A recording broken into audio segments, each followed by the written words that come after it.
Do not let your hearts be troubled.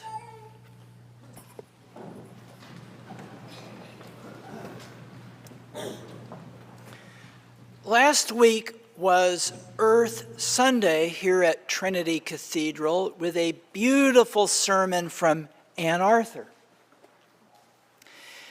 This Sunday might be called Universe Sunday, and you get me. So please go with me a while on this. A few years ago, many years ago actually, our sky was graced with a beautiful comet called Hale-Bopp, named for the astronomers who first spotted it. And maybe some of you saw it. Before it crossed our earthly skies in 1997, the last time that Hale-Bopp was visible from the earth was when the pharaohs ruled Egypt. Hale-Bopp won't be visible again until the year 4385. That is a very long orbit around the sun. And those who got to see it, indeed, we were all very privileged. Well, Lori and I went up to the mountains to see the comet on a clear spring evening. In fact, it was the evening of Palm Sunday. And we went with a few friends and we drove to Blue Canyon, a place popular with stargazers about 90 miles east of here on a plateau high above the city lights. The favored spot for stargazers is a small airstrip tucked in the woods down a dirt road about a mile off of Interstate 80. And we knew enough to turn off our headlights when approaching so as not to blind all of the stargazers. When we got there, the Blue Canyon airstrip looked like a scene from the movie Close Encounters of a Third Kind. Dozens and dozens of people with blankets and lawn chairs sat gazing up into the sky with binoculars and telescopes like they were waiting for some sort of alien spaceship to arrive. It really was a little weird. As our eyes adjusted to the darkness, we could see the comet blazing across the sky. It truly was more amazing than any special effects from any movie. With just binoculars, we could see the peanut shape of the comet's icy core and then follow the strands of the tail all across the sky. But after a while, one by one, everyone in our group put down their binoculars. Just sitting there, looking up at the comet was more spectacular than seeing it through an artificial lens. And I realized in that moment that we were peering into the vast, incomprehensible expanse of God's creation.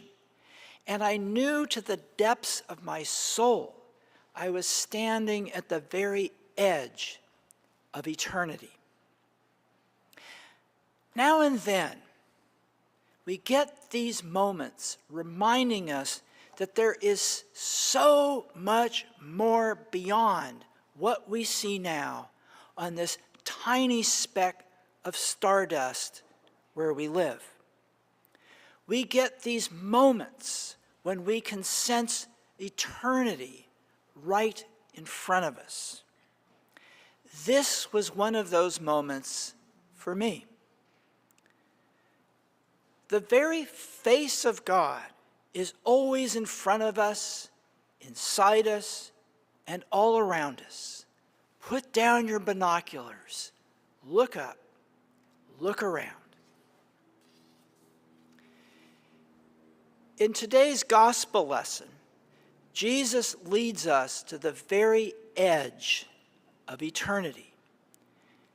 So listen to his words again.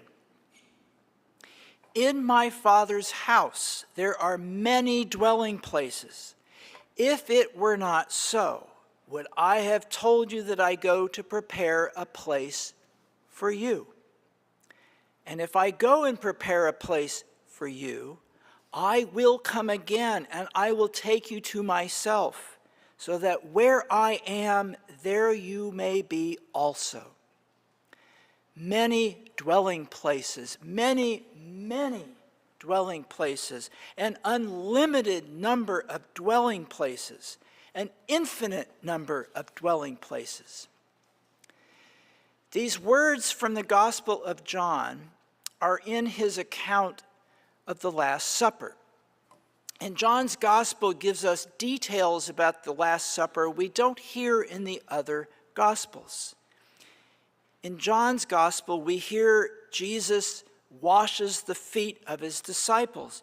He sends Judas off to do his deed of betrayal. Do quickly what you are going to do, Jesus tells Judas. The disciples start arguing, and chaos and confusion fill the room. And so Jesus tells his disciples to stop. Just stop. In our words, chill. There really is more than what we see now, he tells them. There is more than the violence and the heartbreak we are now experiencing. He tells the disciples about the dwelling places that have always been there, always, for them and for everyone. I will come again, and I will take you to myself, so that where you are, where I am, there you may be also. Look up, look around, the dwelling places are there. This particular passage is often read at memorial services, funerals, for those who have died.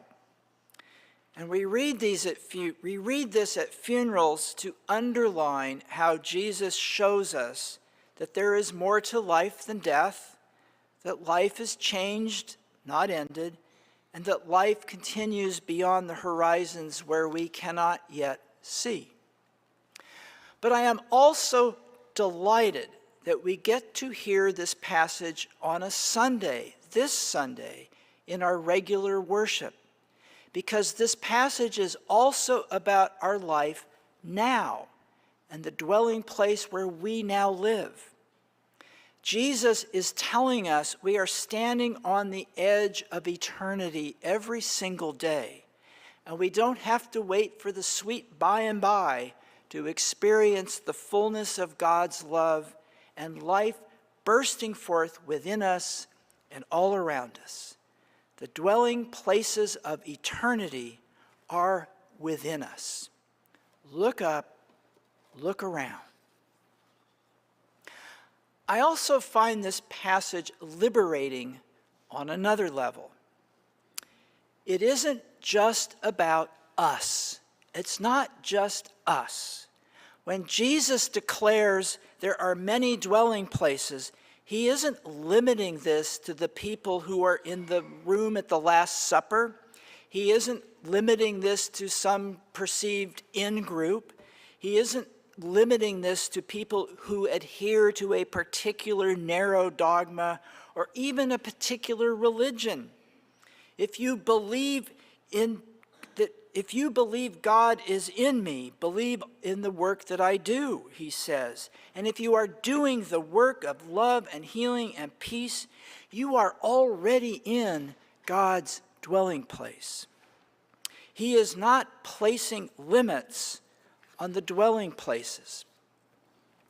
Jesus' words are not meant as a test to keep people out, but as an invitation to a deeper understanding of all that there is and ever shall be.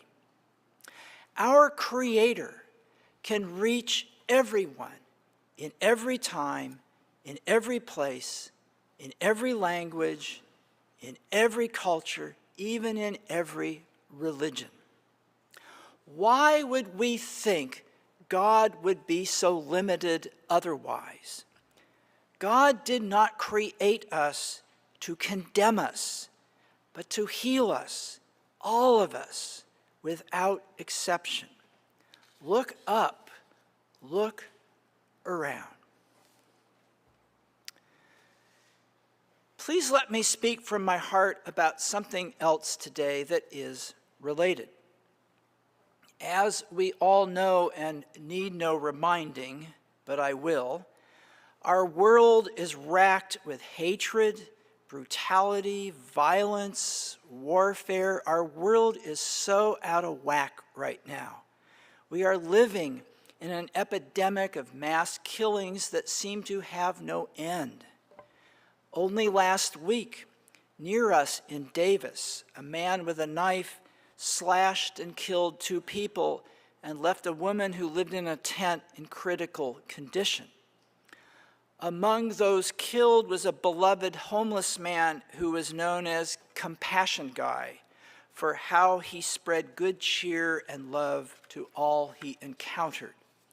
We need more compassion guys. And yesterday, there was yet another mass shooting, this time in a Texas shopping mall.